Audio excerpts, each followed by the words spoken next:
Hej alle. Jeg blev tippet om at lave en video om, hvordan man åbner en polyps hoved, fordi at der var lidt spørgsmålstegn omkring det med fjederne.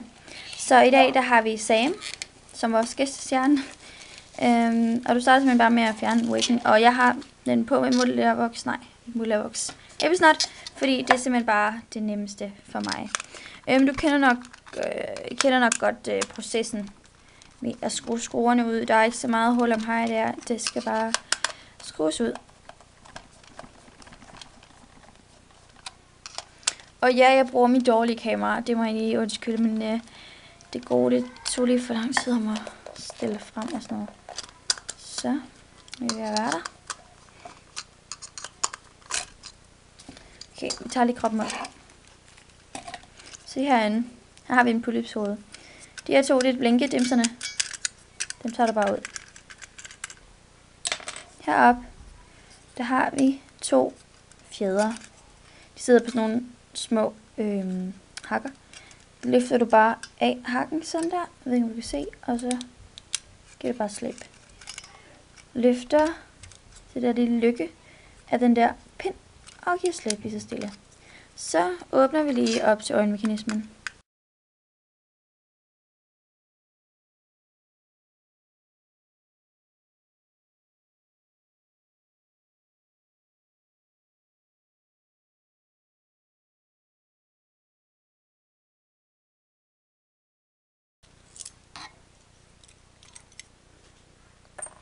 Når du så har løftet øjenmekanismen ud, så kan du se her, er de to øjenlåg, som kan så køres op på sådan nogle, de kører op her.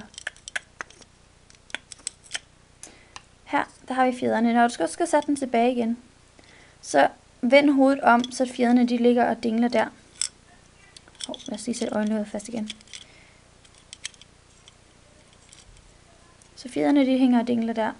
Fordi så når du skal sætte øjenmekanismen ind igen, sætter du den bare på hovedet her. Og så er det simpelthen nemmere at få fat i de der fjeder, når du sætter hende sammen igen. Det du så gør, når du skal sætte den sammen igen, det er, at når du har sat, så sætter du bare de to øverste skruer i. Det er nemmest. Ikke at sætte dem alle sammen i. Hvis du nu har lavet en fejl, så er det nemmere bare at skrue de to øverste ud, i stedet for at skulle skrue alle tre ud. Og du ødelægger skruerne, hvis du hele tiden skruer dem i og ud og ind og ud og ind og ud og ind. Det gør jeg så tit, fordi at jeg så hele tiden laver om på dem, men du skal bare have en god skruetrækker, så gør det ikke så meget. Så du kan se her, når vi vender hovedet om, så hænger de to skruer her.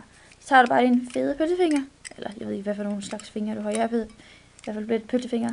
Så river du bare fat i den her, og sætter den fast på den her pind. Tager den anden, griber fat i den med mine små pølsefinger, og så er der sådan en lille lykke, jeg ved ikke, om du kan se den, og så sætter du den bare fast på pinden. Voila! Sætter vi lige blinkedimserne fast igen. Og så det du kan se, det er, at nu blinker hun og tager sine øjne fra side til side. Der er ikke så meget der.